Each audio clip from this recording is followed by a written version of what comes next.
26e édition de la Coupe d'Afrique des Nations senior d'armes de handball. 12 nations africaines se donnent rendez-vous en République démocratique du Congo. Dans exactement 15 jours, Kinshasa, capitale de la République démocratique du Congo, sera la capitale du handball continental à travers la tenue du 27 novembre au 7 décembre prochain, la 26e édition de la CAN Dames Senior de la spécialité. Du 27 novembre au 7 décembre à Kinshasa. Soyez tous témoins de cet événement exceptionnel qui s'annonce. Et à 2 semaines du go de cette grande messe continentale de la balle aux 7 mètres, le président du comité d'organisation de la dite CAN et président de la Fédération de handball du Congo, Marcel Amos Mbayo Kitenge, rassure que les préparatifs vont bon train. Ces préparatifs d'ailleurs sont évalués aujourd'hui à 60% de réalisation. Je pense qu'aujourd'hui, je peux dire par rapport à l'organisation, nous sommes à 60%. 60% parce que ce qui est plus essentiel a été fait. Par exemple, payer le droit à la confédération, le droit lié à l'organisation de la CAN, le droit a été déjà payé en entièreté. Ce qui concerne le titre de voyage de tous les membres du comité d'organisation de la CAN au niveau de la CAV. Donc tous les billets ont été envoyés, tous les billets des arbitres, tout a été déjà fait. Sur le plan local, les réservations dans tous les hôtels ont été déjà faites, mais nous sommes rassurés que cette semaine, avant qu'on arrive vendredi, tel qu'on a discuté avec le ministre des Finances, ça sera fait. En ce qui concerne l'accompagnement du gouvernement, je vous l'ai dit, le gouvernement est assez responsable. Notre ministre avait bel et bien présenté les dossiers au conseil du ministre. Les dossiers avaient été approuvés à 100%. Donc, nous serons en réunion avec lui, avec le ministre des Finances. Quand j'ai parlé de 60%, c'est pour vous dire que nous sommes à 40%. Les 40%, donc ça peut être fait demain, après-demain, pour vous dire qu'avant la compétition, tout sera près de ce côté-là. Je ne m'inquiète pas. Et au cours de cet échange avec la presse sportive congolaise, le patron du handball du Congo a aussi levé la question liée à la cérémonie d'ouverture et de clôture. En ce qui concerne la cérémonie d'ouverture et de clôture, on a confié à l'agence qui avait aussi organisé lors de la francophonie. Elle est déjà presque à 60%. Il y a les Français qui sont arrivés ici, ils ont pris toutes les mesures possibles dans la salle. Et demain, nous aurons la avant-dernière séance avec toute l'équipe ici à partir des 14.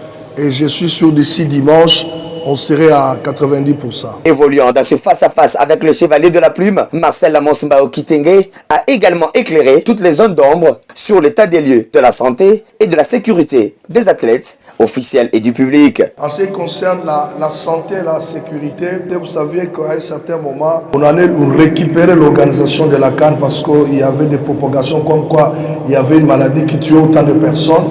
Mais avec la présence du président de la Confédération ici et du deuxième vice-président qui était chargé de la question, on a pu évaluer la situation sanitaire sur place. On a vu qu'elle était bonne. Ne vous inquiétez pas, on a pris toutes les mesures sécuritaires en ce qui concerne la santé et la sécurité. Je pense qu'il n'y aura pas de problème. C'est maintenant question des jours. La République démocratique du Congo tient l'organisation de sa CAN pour la toute première fois et le comité d'organisation veille sur tous les détails.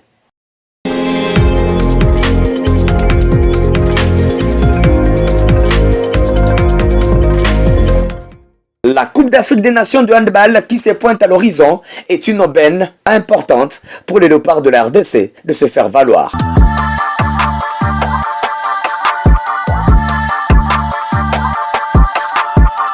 Premier objectif, atteindre le dernier carré du tournoi et le second, arracher la coupe s'il faut, a indiqué Marcel Amos Mbayo Kitenge devant la presse. État des lieux techniques, je pense que vous êtes les chevaliers de la plume. Vous avez suivi avec nous les 3 phases de préparation de notre équipe nationale. Je pense qu'aujourd'hui, nous avons des objectifs à atteindre. Le premier objectif, c'est d'arriver dans les carrés, synonyme d'être qualifié à la Coupe du Monde. Mais comme nous jouons chez nous, eh bien, notre deuxième objectif, c'est d'arriver en finale et arracher cette coupe. Nous l'avons loupé de justesse en Algérie contre la Tunisie, mais nous osons croire aujourd'hui avec les athlètes que nous avons, nous pouvons oser nous dire que nous pouvons aussi prendre cette coupe.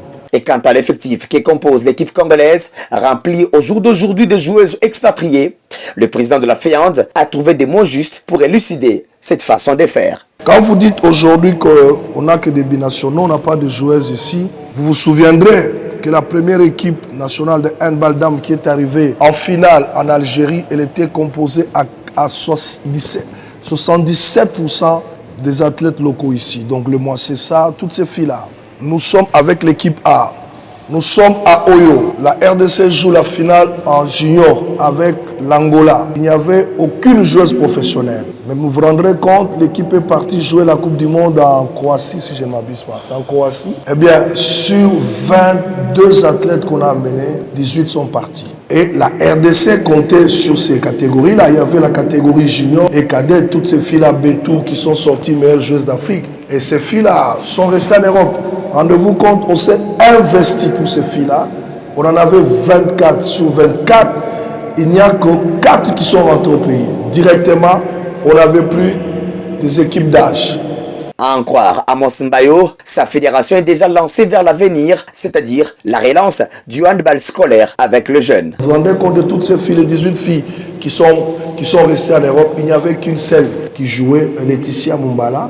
Mais elle s'est mariée dernièrement, elle ne peut plus jouer. Mais dans l'entretemps, nous avons fait quand même, nous avons pris des contacts avec des Congolaises qui jouent en Europe et nous les avons fait venir. Aujourd'hui, quand vous regardez l'équipe du Sénégal, à la CAN qui s'est jouée au Sénégal, le Sénégal a aligné sur sa liste officielle 22 joueuses. Il n'y avait qu'une seule joueuse qui jouait au pays, c'était la gardienne. Le handball se jouait ici, si je n'abuse pas, et au stade Tata Raphaël. Mais les deux terrains étaient réquisitionnés pour vivre ce que nous voyons aujourd'hui. Donc à un certain moment, on a souffert pendant 2 ans. Aujourd'hui, nous sommes en train de faire remonter le handball scolaire pour nous permettre, dans 5 ans, on a un projet d'avoir une équipe composée plus des athlètes qui sortent du Congo. Et sur le plan organisationnel, les préparatifs vont bon train. Techniquement aussi, les léopards handball travaillent sans relâche. Il ne reste que le jour J pour que la fête ne soit totale.